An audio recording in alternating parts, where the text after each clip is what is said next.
Hey everybody, it's Eric from epautos.com, your libertarian car guy. Today I'm your libertarian small commercial van guy. I am driving a 2015 Dodge Ram ProMaster. It's a new model for 2015. At least it's a new model for the U.S. Fiat, which of course owns Chrysler, which owns Ram, sells this same basic vehicle in Europe, and they brought it over here to compete with the Ford Transit Connect and the Nissan NV200 primarily.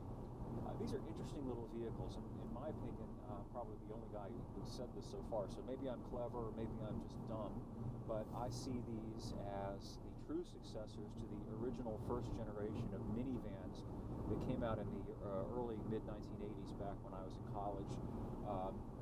Those vans were very utilitarian. They were much smaller than today's really big vans, and they were designed chiefly to be economical and versatile ways of getting both people and stuff around. And that's what you've got here.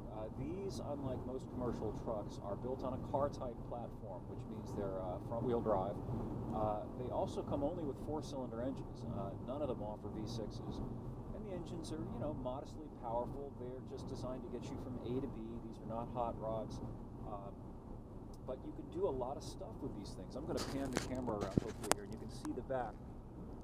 These things have configurable back areas. The base models typically come with just steel bodies back there. That if you were, for example, a plumber or an electrician, you could fit that out with shells if you wanted to.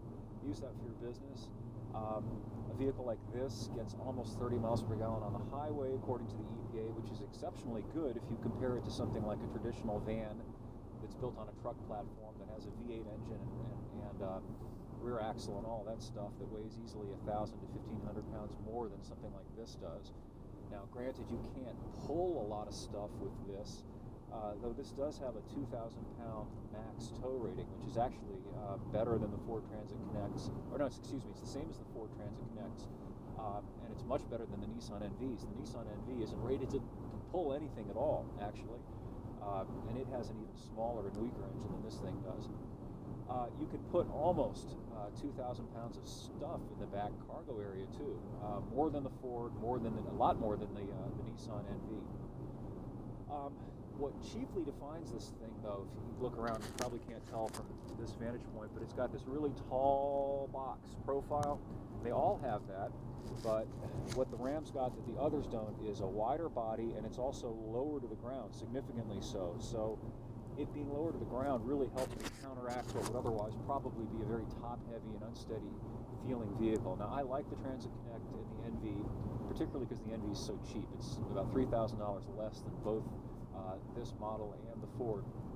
However, it's much more Soviet, crude, and utilitarian, and it easily gets unsettled by crosswinds because of its tall profile and it being higher off the ground. This thing, look at the interior of it here on the dashboard. It's very car-like. This does not look commercial. Even though Ram markets this primarily as a quote-unquote commercial vehicle, you've got a very nice car-type gauge cluster, car-type center stack. If you compare this to, in particular, the Nissan NV, which really does look commercial and Soviet, this is quite a stark difference. Once you're behind the wheel of this thing, you can easily convince yourself that you're driving a crossover wagon of some kind, and I think that's what they were aiming for. This is a very, very everyday drivable, not intimidating vehicle. And to get back to the comparison that I made earlier with the first generation minivans, the actual footprint of this thing is about the same, the length of it and so on, as the original minivans, and it's much less than the current crop, current Chrysler Town & Country, for example, and vehicles similar to that, that are really pretty huge vehicles and kind of awkward to drive, frankly. This is not at all awkward to drive, though it kind of looks clunky when you're outside and taking a gander at it. Out on the road, it's pretty short overall, low to the ground, very maneuverable, easy to slot it in and out of parking spaces. It's got enough guts to handle 70 miles an hour without any difficulty. So I'm a pretty big fan of these, and particularly since they are so inexpensive.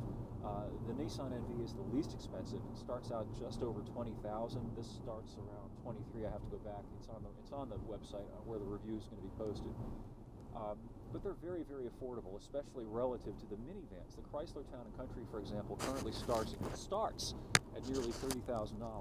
So it has ascended to the entry luxury, if not the luxury segment, and that's fine for people who have a lot of money and want to spend that kind of money.